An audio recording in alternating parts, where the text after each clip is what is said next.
You're listening to The Murder in My Family, brought to you by AbJack Entertainment. Be sure to check out some of the other great true crime podcasts from this network, including Missing Persons, DNA ID, Scene of the Crime, Zodiac Speaking, Beyond Bizarre True Crime, Citizen Detective, and Campus Killings. All of these podcasts are available for you to binge on right now, wherever you listen to podcasts. Subscribe where you're listening to this podcast so you don't miss an episode. The views and opinions expressed by guests on this podcast do not necessarily represent those of the podcast, its host, or sponsors. If you would like to discuss the murder in your family on this podcast, please be sure to visit themurderinmyfamily.com for more information. This episode may contain unsettling material or subject matter. Listener discretion is advised.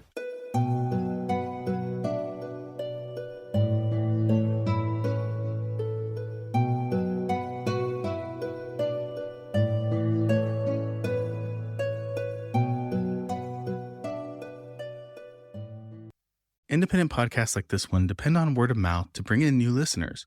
So if you find that you enjoy this show, please take a moment to rate and review it wherever you listen to your podcasts. And be sure to introduce a friend to the show and invite them to listen. With your help, The Murder in My Family can continue to grow and reach a new audience.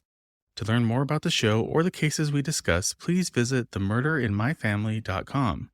You can also find us on Twitter with the handle @murderinmyfam or on Facebook at facebook.com/TMIMF podcast. If you'd like to support The Murder in My Family and get VIP access to things like ad-free listening, early preview episodes, and bonus content of not only this show, but every other podcast on the AbJack network of indie podcasts, consider subscribing to the show with an AbJack Insider subscription through Apple Podcasts for only $4.99 a month or $49.99 a year. You'll unlock a variety of listener benefits and you'll be supporting the show in the process. Your support is greatly appreciated, and thank you to all of our supporters that generously donate to help keep the show growing and improving. One last note, please support any of the sponsors that you hear on The Murder in My Family the way that those sponsors support this show. It's with our sponsor support that the show can go on and continue to provide a platform to share these stories with you in every episode. Thank you. And now, on to our show. Welcome to another episode of The Murder in My Family. Today we're being revisited by a former guest who is going to tell us a little bit more about her story, but also share about a project that she's working on that hopefully you'll be able to see in the next few months. Today's case is a particularly tragic one. We're talking about 76-year-old Loretta Benaderet, who lost her life in 2014. But this isn't a story about a random crime. Her death wasn't caused by a stranger. It was her own son, David, who ended her life. Before we get into these details, I want to give you a little bit of a heads up. This episode involves discussions of mental illness, suicide, and animal abuse. It's a heavy one, so please do take care of yourself while listening. Loretta was 76 when she died, but her death wasn't natural or peaceful. Her son, 48-year-old David Benaderet, shot her and then turned the gun on himself. When you look deeper into their lives, it becomes clear that this tragedy had been building for years. On September 4th, 2014, the Natrona County Sheriff's Office received a report about two people found dead in a blue Nissan Altima parked at a campground on Casper Mountain in Wyoming. Inside the car were Loretta and David. Loretta was in the driver's seat, David in the passenger seat. Both were dead from gunshot wounds. David was still holding the gun. A few days later, police released their identities and the story started to come together. Underneath the passenger seat, they had found a note written by David. The note described how he and Loretta did not want to live anymore. He said that they were struggling with money and that Loretta had health issues. He even claimed that Loretta had skin cancer and that he was somehow being merciful or doing her a favor by ending her life. But Loretta's daughter Kim does not believe that, and neither did the investigators. It was apparent that Loretta had fought back. David had one gunshot wound, but Loretta had several, including one in the face. It suggested that she tried to resist her son's attack, hardly the behavior of somebody who wanted to die. As authorities dug into the case, they uncovered even more troubling details.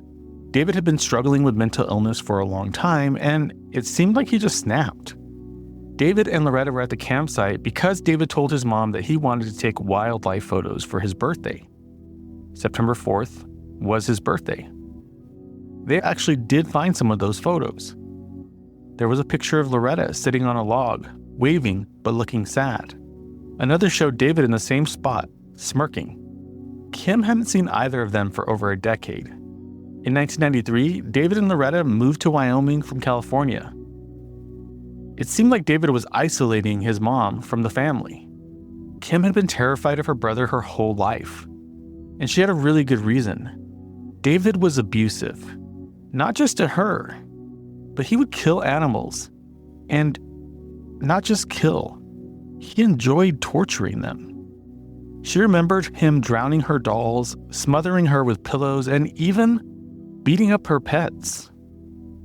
When David was 17, he killed Kim's cat by jumping on the bed until the animal was crushed underneath. Even though David's behavior was alarming, Loretta often dismissed it. She excused his actions and never held him accountable for what he was doing. When Kim warned her that David needed help, Loretta would always stand up for David. As David grew older, his delusions got worse. He became extremely paranoid. He believed the government was after him and that aliens were somehow involved in his life.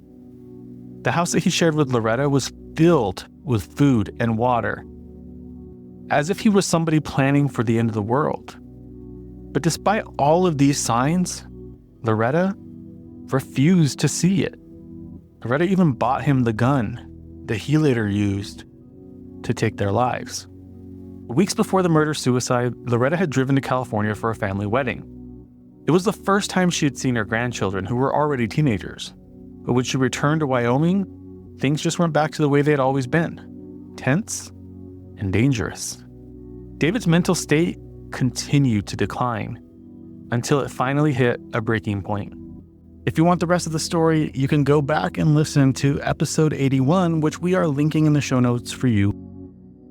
Kim has forgiven her mother for not believing her over the years. She does not hold any anger towards David, but now she's sharing her story to help raise awareness about the dangers of untreated mental illness, domestic violence, and the long-lasting impacts of child abuse. Kim has been a guest on the Murder in My Family, and today she's here with me to not just talk about her experience, but also her new book, which she's currently working on. She's sharing her family's story in hopes of helping others who are going through similar struggles. Loretta's story is heartbreaking, but it also raises important questions. How many other families are facing similar situations? How many are on the verge of exploding, like this one did? Kim sat down with me to discuss the devastating toll that this took on her family. That conversation is coming up next.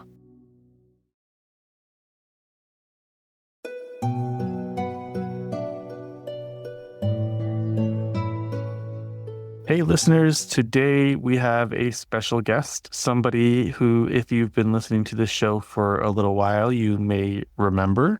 This guest has been on here before, and if you're a new listener, I'm going to introduce you right now to Kim. Kim, can you please tell my listeners who you are? Hi, Eric. Thank you for having me on the show. My name is Kim Adams. Kim, thank you so much for being on. Obviously, if you've been a previous guest, it's clear to anybody listening that you had a murder in your family, and in fact, you had a murder-suicide in your family. We're going to go into that here in a moment, just for the people that maybe need a refresher on your story or maybe are new to your story. But before we get into that, let's talk a little bit about your mom. I know that you had a strained relationship with her. I know that she had, from your perspective, was very cold and distant and maybe more focused on herself and her appearance and the way things needed to appear to the public. Can you just share a little bit about your mom? My mom is still, after 54 years, is an enigma to me. I never really understood her. She was very self-centered. She's a former model. wanted our family to be portrayed as perfect. When we had family photos taken when I was 3, 4 years old, she would put makeup on me, and she was just obsessed with our family presenting well.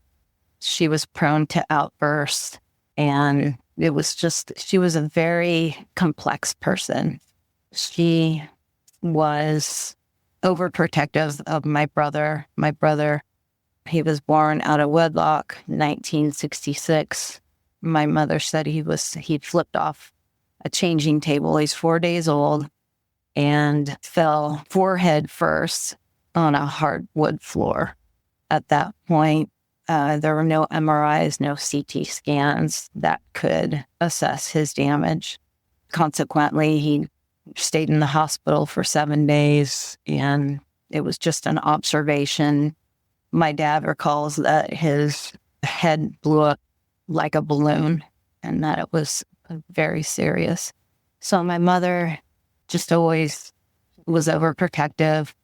David would scream incessantly. She said that he would constantly hit his head on the crib bars, and that drove my father crazy. My dad and my mom were not, they were on opposite sides of the scale.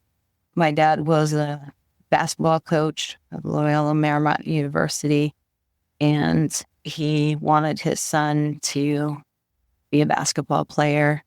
My mother, as David grew up, my mother, overprotective, didn't want him to play, didn't want him to do anything, basically. She kept him home from school.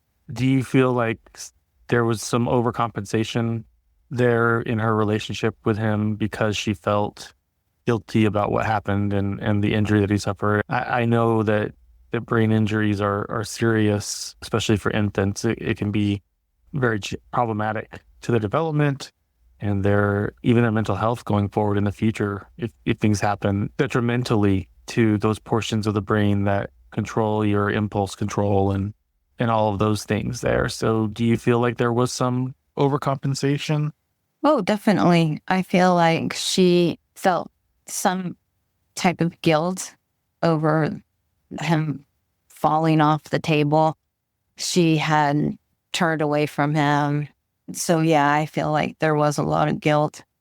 And as far as mental health, it's hard to determine his psychopathology. You look at before 4 days old and after, you can't really decide, did he have an antisocial personality disorder at 3 days old versus 4 days old? There's a lot of generational mental health issues coming from my mom's side as well. So nurture, nature, neurological, or a combination of all three created the person that he became. Yeah, let's talk a little bit about that. And I know that some of this is fairly traumatic. Probably almost all of it is fairly traumatic for you. I don't want you to put yourself in a position where this causes you more trauma or more pain. But I know that he did exhibit some signs of what some would call sociopathic behavior, or maybe somebody who's lacking empathy towards other living beings. Can you share a little bit about that? I have written a book. It's taken a few years. The 10-year anniversary of the murder-suicide was September 4th of this year. So in my book, I detailed many of the things that I will be sharing. While it is traumatic to go back, and especially toward some instances that were very traumatic, I have processed them over years of intense therapy and just my faith and spiritually just coming to terms with a lot, radical acceptance. So the first incident was, my brother was 4 years old. He put our cat in the washing machine and turned it on. And he heard the cat wailing, and he did nothing about it. He just watched and listened. My mom heard it. She rushed out and got the cat out, and the cat was on the spin cycle, which is just nuts. My mom laughed about it and said that David thought that the cat was dirty, that the cat had fleas. So fast forward, I have some traumatic memories from when I was 3 and 4 years old that have to do with my mother and my relationship with her. I never fully bonded with her. She was never a safe person for me. As far as my relationship with David was okay with me, I believe. I don't really remember anything until when I was 5 years old. David was 9 and he wanted to play in the backyard. I just remember feeling apprehension, like, why is he asking me to play with him? Because I didn't really have a relationship with him. So I went outside in the backyard with him, and he had a magnifying glass with him and put it toward different bugs so they would burn up. And I had never seen anything like that. I was 5, and I remember having so much empathy and compassion for people and every living being. And I couldn't believe he was doing this. I started crying and I said, "No, David, stop." And the really sad part for me, and I can still see it in my mind, is where he took salt and he put it in snails, and the snails, you can just see that they were suffering. I know it's just a bug, but in my mind's eye, it was something way more significant. And then we had a lot of monarch butterflies in our area. He would clip their wings and they couldn't fly anymore. He had a total disregard for even small lives. He loved hearing me cry and say, "Stop, David, you're so mean." And one of those things where, my parents, and they just shrugged it off as normal boy behavior. And it kind of is. You take the magnifying glass and you burn things up. The thing is he had sadistic tendencies with an appetite for power, even at that age. That's what I was sensing when you were describing that there was more of a control and a power drive behind those behaviors, as opposed to maybe what someone would describe as like innocent, curious, childlike behavior, where my son, for example, used to step on ants until I told him that ant had every right to live as much as you did, and you didn't have the right to take away his life. And he got it, and he adjusted his behavior. But when you have somebody who's somewhat relishing, it sounds like, in the suffering of others, that's where the line changes. That's where it becomes a different situation from just boys will be boys. Exactly. Just fast forwarding, there's a lot to unpack, and a lot of the details will be shared in my book. When he was about 12 years old, he's 4 years older than me, he became a self-proclaimed white supremacist. He had heard about the Holocaust, and Hitler was like a legend to him. He would walk around and just talking to himself and yell out, "Heil Hitler," every few seconds. He spoke only in a German accent. He started defacing everything, my personal items, with swastikas. I started reading when I was 3 years old. To this day, books are so precious to me. He knew how much I loved reading. He took all my books and just put swastikas over every page. I would cry and tell my mom. I was always told, "This is just a phase," or "David was just kidding." I was told to stop crying. I would hear, "Kimmy cries at the drop of a hat." I was ridiculed for crying, and I learned early on to stuff my emotions and my tears. Basically, as a source of self-soothing, I found a love for books. Also, I turned to food at a young age. What has been said, and with kids that have experienced trauma, is when they don't receive love and emotional stability, in their household, they'll turn to a basic primal need, such as food, as a source of self-soothing. So yeah, those were my coping mechanisms. I definitely relate to those. I used to get lost in books as a form of escapism for myself, just to be able to make it through the day. Sometimes it was nice to be some other person's story that was different from mine, just to get a break from it. So I definitely relate to that. Did you see from those early signs where he was hurting animals and critters, did you start to see an escalation in his behavior? Did you see things start to change as he got older? At about age 12, he received a BB gun for Christmas. He would shoot everything. We had a wooden garage door and he shot BBs through it. He talked about wanting to kill people.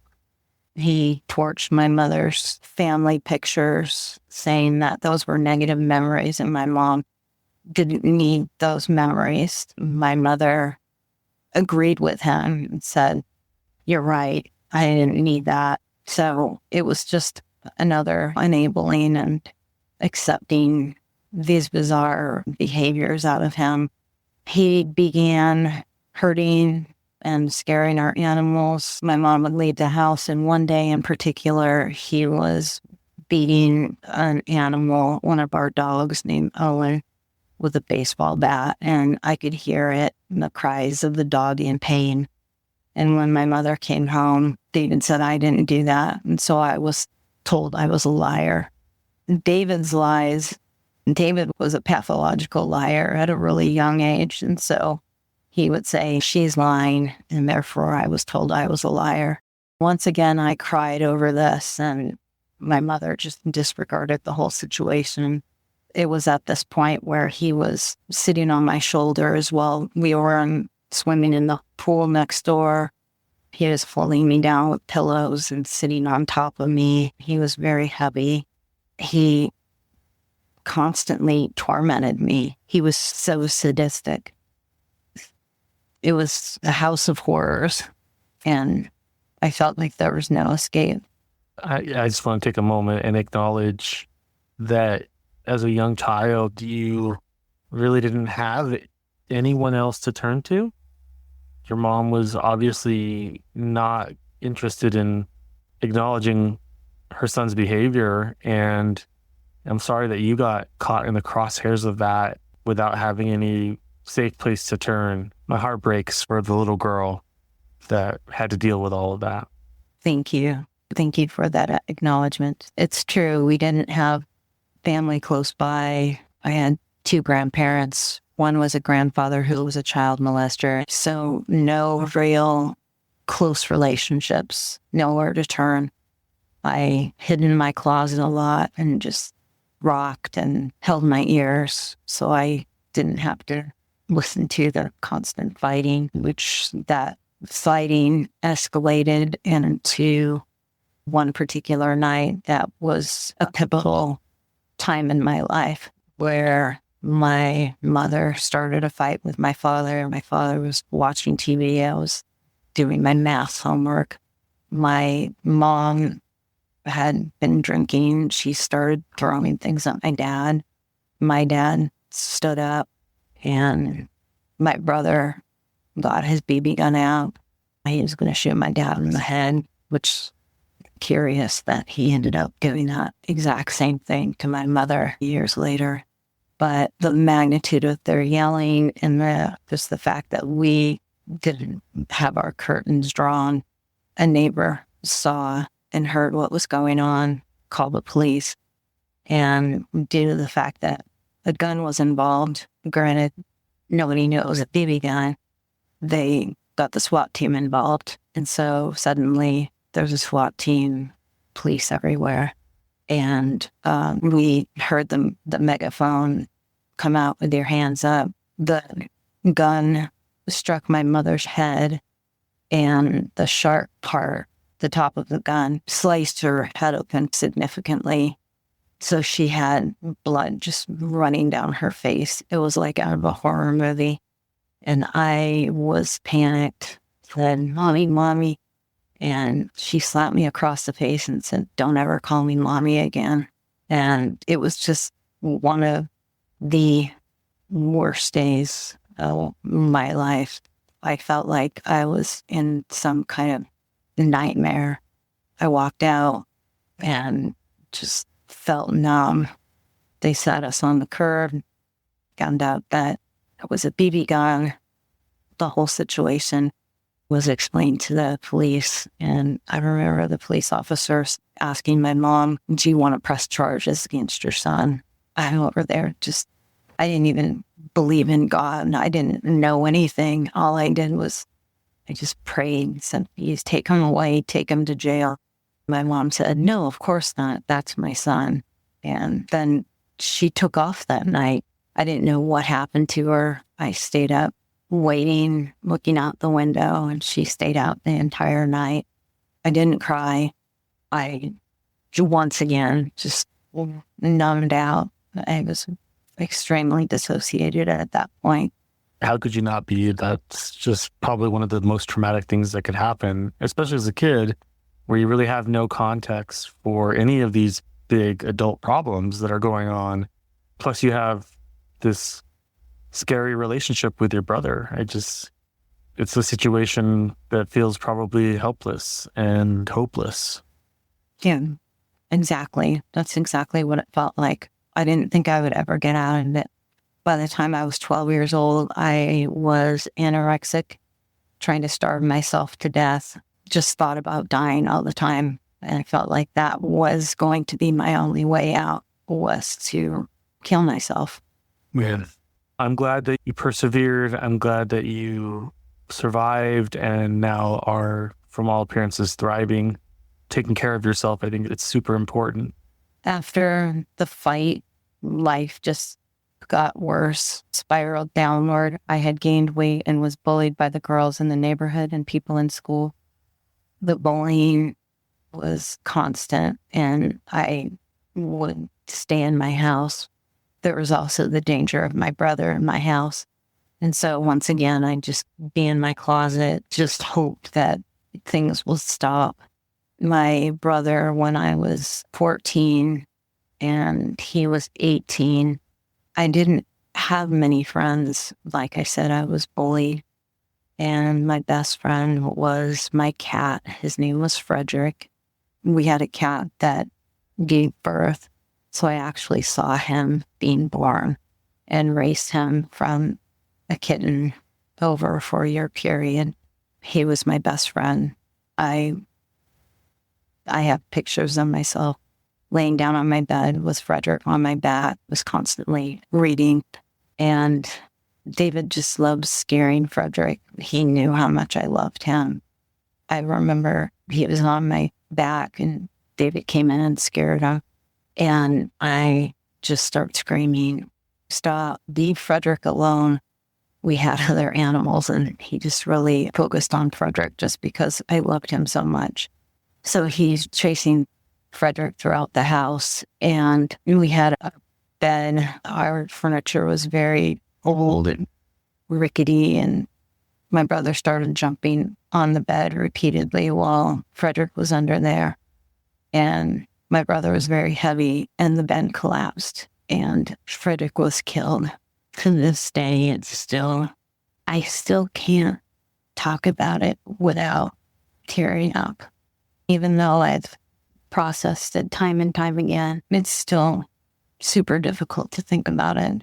We got Frederick's body out of there, and my mother came in. I was screaming. She told me to stop crying, that it was an accident. David didn't know that the bed was going to collapse. Because of what she said, I shamed myself for believing my brother did it on purpose, because she just kept saying, "This was an accident. You need to stop." It's gaslighting. His behaviors should have been addressed, but instead they were enabled. It escalated over the years, and I moved out when I was 18, which was one of the best things I could have done. I bet. Just to get that separation, and then forgive me for using this word, but to get that separation from your abusers, because that is the way I see it. I don't mean any offense by that, but that's just my perception. Oh, no offense at all. That's exactly correct.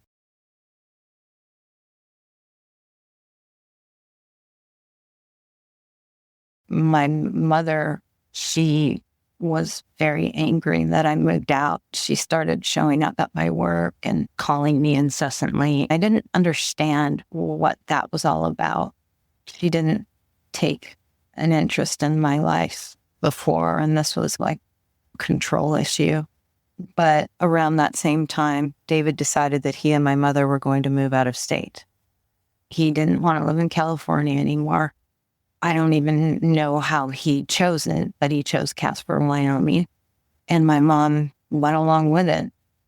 My brother never drove. He didn't work. So my aunt and uncle, my mother, and I and my brother packed up a U-Haul, and I drove my car. We drove from California to Casper, Wyoming to help them move. And as we were driving away, I said to my uncle, I said, I think he's going to kill her someday. And I just always had that thought. And years later, after it happened, people weren't surprised.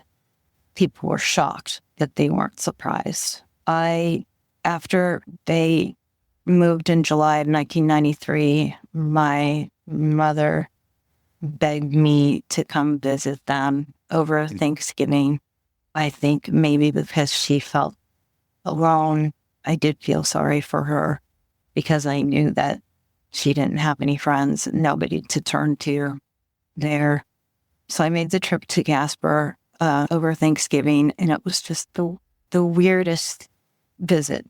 I had a dog named Scruffy and just a little tiny terrier doxy mix that was full of energy and lively, and I couldn't wait to see Scruffy. And Scruffy, when I first saw him, he just had gained weight.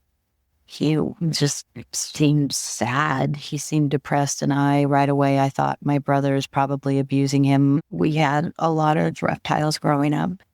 He took out his boa constrictor and he says, Kimmy, do you want a whole snakey? And I said, sure. I wasn't afraid of reptiles. I don't know what he did to that snake, what he did to those animals, but there were personality changes in all the pets that they had. The snake around my shoulders and suddenly starts constricting, like going around my neck, and he's getting tighter and tighter. And I'm thinking, this has never happened before. We had this snake for 12 years. My brother is just looking and he's smiling, and the look on his face was just insane. Wow. And the snake is wrapping around my neck, and I managed to get my hands in between my neck and the snake. And I just handed him back to my brother, and I said, what was that all about? I guess the snake doesn't like you anymore. He just walked away. That was one of the last visits I had, and it was very bizarre. Kim had asked me to use some of the audio from her previous interview with Mike to talk about the day that her mother was killed. And I totally understand that. It does get exhausting telling these stories over and over again, so I understand. Now you're going to hear Kim talking about September 4th, 2014, the day that her brother killed her mother and himself. My brother woke up in a good mood. Normally, every birthday, I remember this even when I was a kid, that he hated his birthday. He hated himself, and he would give my mother grief saying, why didn't you just abort me like you aborted another baby? But this morning in particular, he woke up in a good mood. He wanted to go up to Casper Mountain and take pictures of some waterfalls and just some nature scenes. He liked to take pictures. And my mother I don't know if I'm not exactly sure what her mindset was, other than in talking to the neighbors and also talking to my aunt.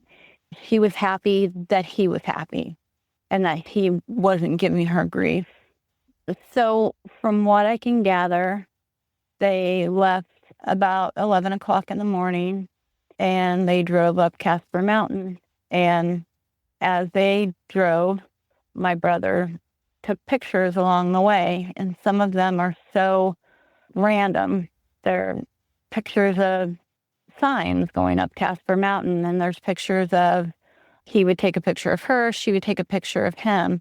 And that was also telling as well, and that my brother had basically a rule: you never take a picture of my brother. My brother was adamant that he never wanted that.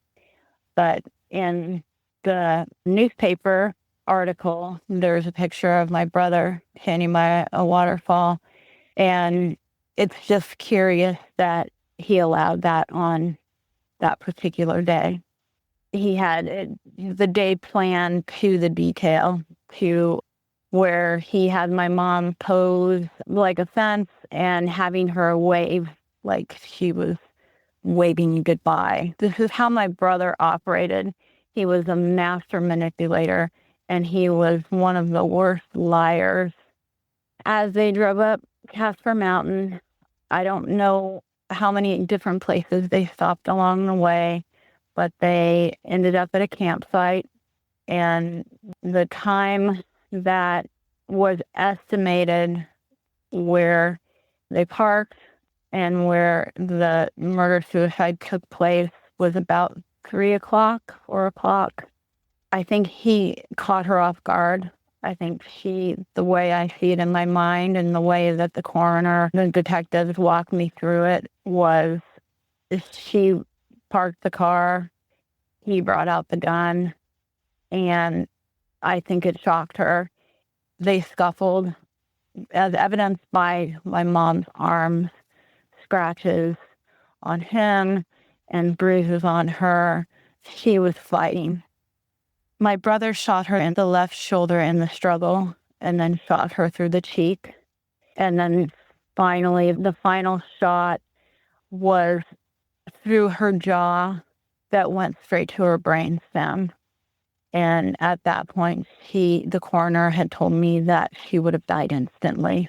He then took the gun, put it in his mouth, and shot himself.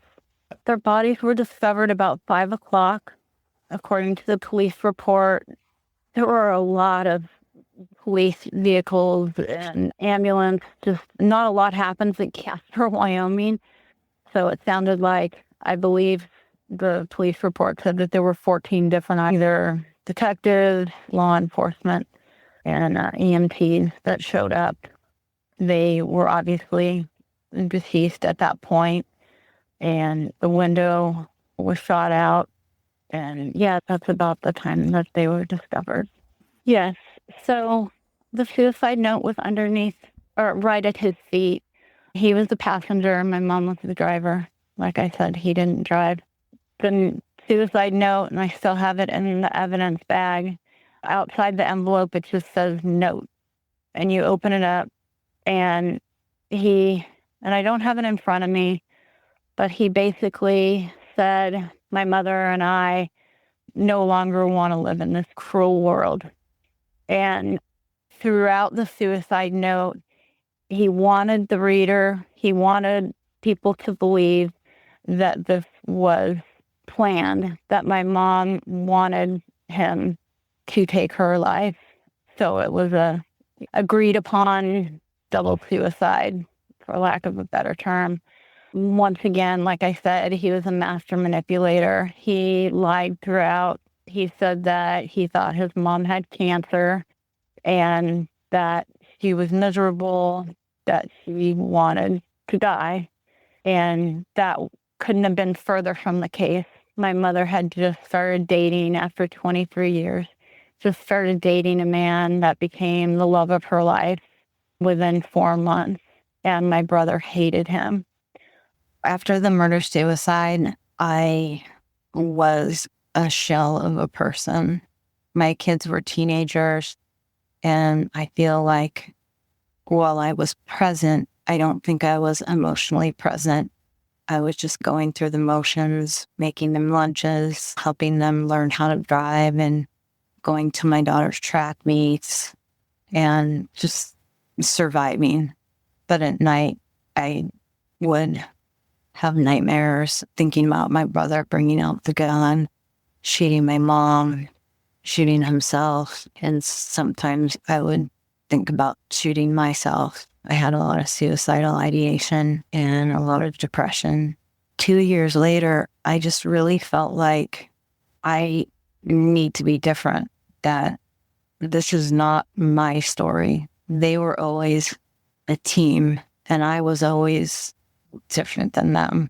They looked down upon people that were not white, heterosexual, and I just never connected with them. I have tons of friends of color and gay friends, and I don't discriminate like they did. And I just felt like I'm going to be different. And I drove myself over to college. And this was it was right after one of my therapy appointments, and entered into the human services program and earned my degree, which at 40 years old, I felt very old in these classes. I started working with NAMI, that's the National Alliance of Mental Illness, sharing my story with patients in lockdown units, mental health facilities. I became a CASA, which is a court-appointed special advocate for a foster boy who was 15 years old. I started working with teenagers, homeless resource centers, working in addiction studies, worked with people that were struggling with addiction, started working with kids that have experienced trauma. I started working at a summer camp for foster kids, and my first year had this adorable little 7-year-old. I was her camp counselor. I just fell in love with her. We were very bonded. I was her camp counselor again the following year, a little taller, still that same adorable smile. She was so excited to see me. The third year, when she was 10 going on 11, that was the year where I became very emotionally attached to her. She told me parts of her story, and this was a week-long camp, and she told me parts of her story and what was going on in her life in her foster home, and I was scared for her. And because I was a CASA, I got involved and talked to the attorney about her situation, and Child Protective Services got involved, and I ended up, long story short, ended up becoming an emergency respite care for her. My husband and I agreed to that. And then it was right before Christmas that she came to live with us. It was temporary. Respite care is only 14 days with the foster care system. On day 10, my husband and I said, she can't leave. So we started fostering her. She became our foster daughter 3 months before COVID hit. And then slow process because of COVID and everything. But her biological mother gave up her parental rights when she got to know my husband and I, and said that we are the best home for her. And she became our legal daughter 2 years later.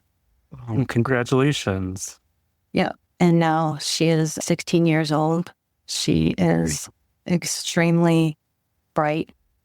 She's a fantastic writer, and she expresses herself very well in words. She's very intuitive, has a lot of empathy, and is just a great kid with a messy room. But hey, if that's the most of your worries, then you're in good shape, right?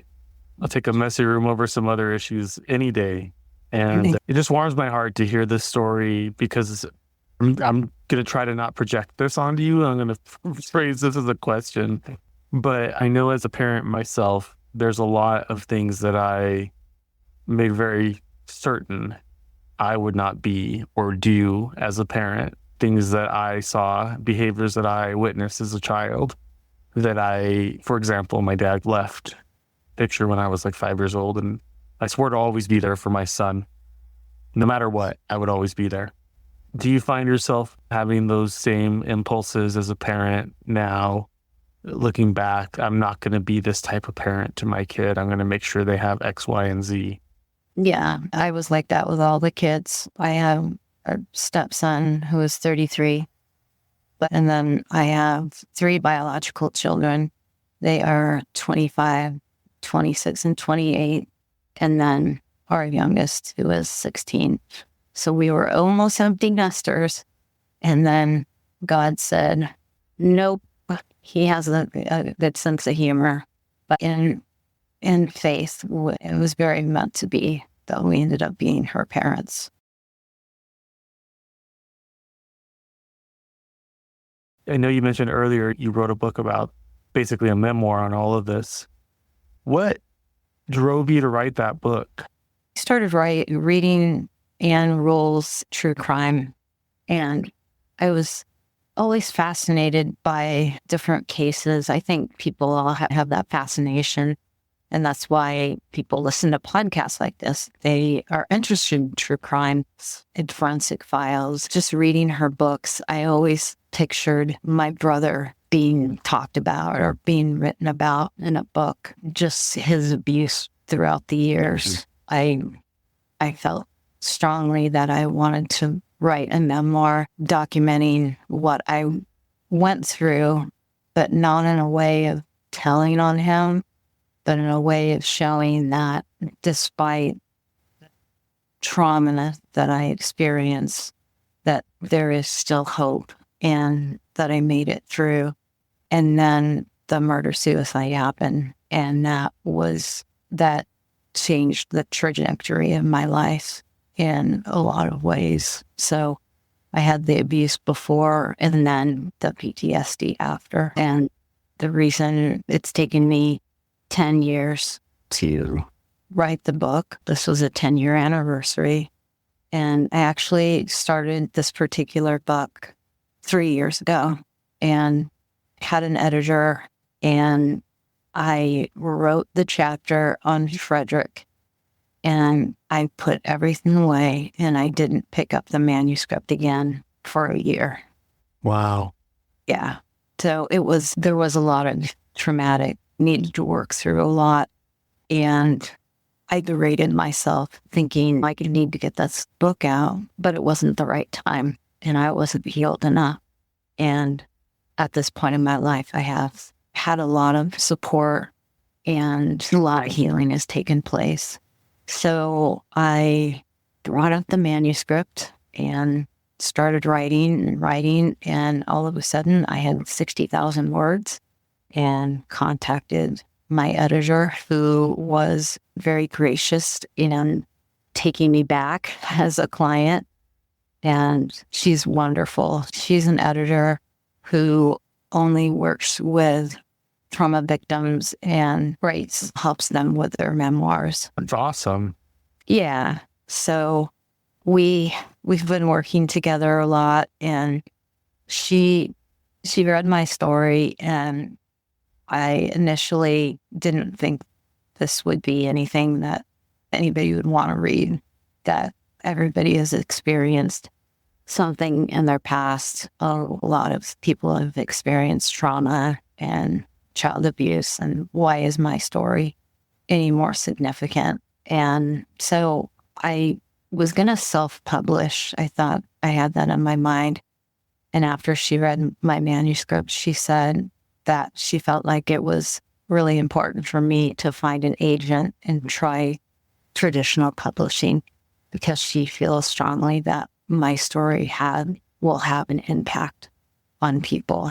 And I humbly say that, because if 5 people read the book and they feel some kind of hope from my story, then I've done my duty. I found my purpose in writing my book. I'm definitely not looking to make any money. I just want to get my story out. I have, for the last 2 years, I like to do things just very systematically. So I wanted a title before I finished the manuscript. And the title, nobody knows the title yet, except for my editors. And I am releasing that title. I was out on a run and I had this divine intervention, or whatever you'd call it. But my book is called The Weight of Unshed Tears. And that has a lot of meaning in terms of, on a surfacey level, my unshed tears. I ate that and the weight, but also the weight of carrying the burden of not being able to cry. And to this day, I do feel like I can't cry, that I numb out a lot. I don't rely on food anymore, but in a same manner, on the eating disorder side, I struggle with anorexia, and that has been with me for 50 years. It has gotten better. But yeah, so the book is called The Weight of Unshed Tears, and the subtitle is A Memoir of Abuse, Murder, and the Silent Struggle for Healing. It's so simple, but it is also so profound, and it does really encapsulate, from what I know of your story, it encapsulates your story. And it's just really a beautiful title, beautifully tragic, obviously, but still beautiful. And it's really inspiring as somebody who has been in similar, not the same, but similar shoes to the shoes that you're in. It inspires me.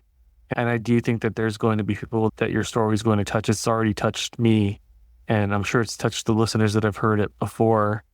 And I think it's a beautiful testimony to your spirit and to your resilience, but also to your desire to heal yourself.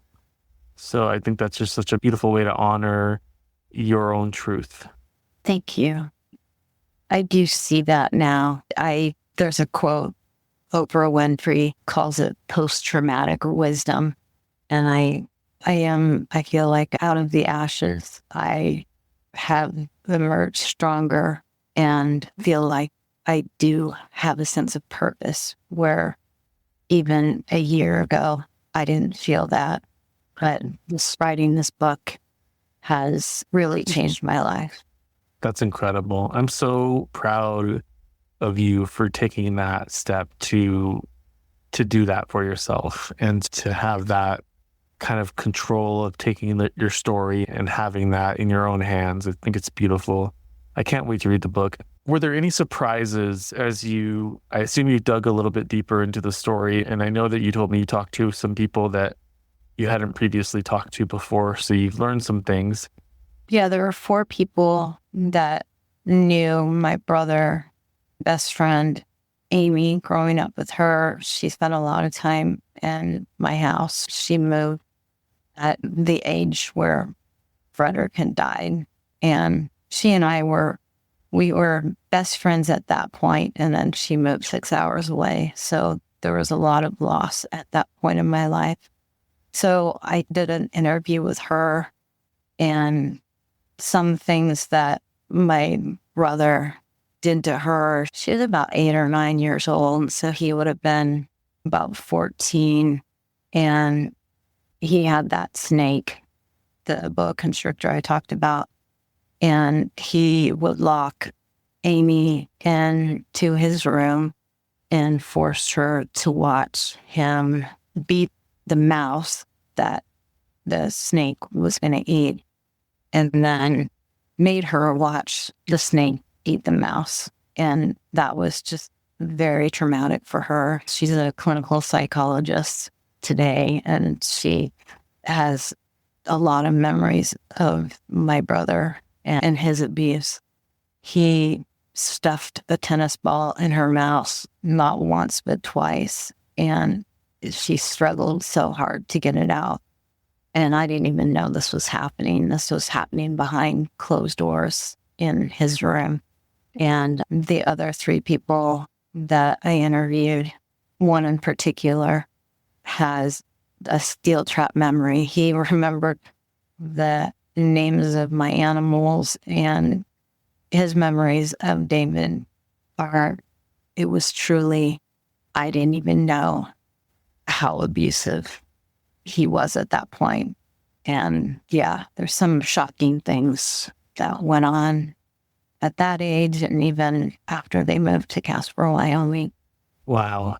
I'm sure it wasn't easy to hear some of those details. And really, I can't imagine how much other stuff that probably brought up for you, just having to hear more and more of these awful things that he had done. Is there anything else about the book that you'd like to share? The hard part is that I'm actually, I love to laugh, and I do have a really good sense of humor. And for my book to be so heavy, there's Augustin Burroughs, who he tells the story of his traumatic childhood, but then he has this lightness in there where you're feeling so much heaviness, and all of a sudden something just pops up that's silly. Our lives aren't always that bad. There were a few things that make me laugh when looking back. So I do want to find some light moments in the book, and I'm trying to balance that. Yeah, I'm hoping to release the book by early 2025. We are excited and cannot wait. And by we, I'm speaking for myself, but I assume the listeners are also excited to hear and to read more about your story, which, like I said, I think your title captures perfectly the essence of your story. Is there anything that my listeners can do to help support you, or anything that you need as we're wrapping this up? Why I have chosen to write this book, it's helped me find my voice. It's changed my life perspective and helped me to gain clarity of my purpose. I was silenced throughout my childhood and paralyzed by fear. My sincere hope is to connect with others who can relate to my experiences. I realize we live in a hurting world, plagued with depression, loneliness, pain, grief, loss, fear, and hopelessness. People who are struggling with substance abuse, eating disorders, or really any other way to fill that emotional void within. We all want to be loved, happy, and to have that inner peace, and to know that you have a purpose for being here. I know my life isn't all figured out, tied up with a pretty bow. I've processed my trauma through intense therapy and spiritual healing, and through my faith. Every day is a battle with depression, anxiety, PTSD, trauma flashbacks, anorexia, and one of the biggest is shame. I realize I'm on a lifelong journey towards healing, on a path that is made up of darkness and light. And your story is just as important as mine.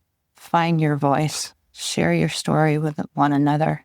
As we share with each other, we become empowered, and in turn, we can carry the torch of healing. In all I do, I want to love and accept others as they are, and to encourage you wherever you are on your journey. If my story has encouraged even one person, then I feel like I've served a purpose. I encourage anyone who would like to contact me. I would love to hear from you.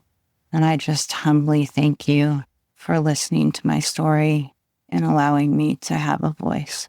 Many blessings to you.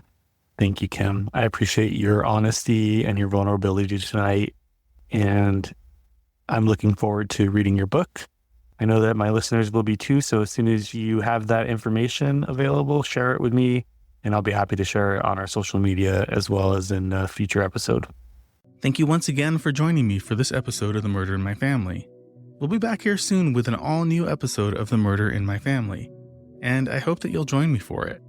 But before you go, remember that every murder victim means something to somebody.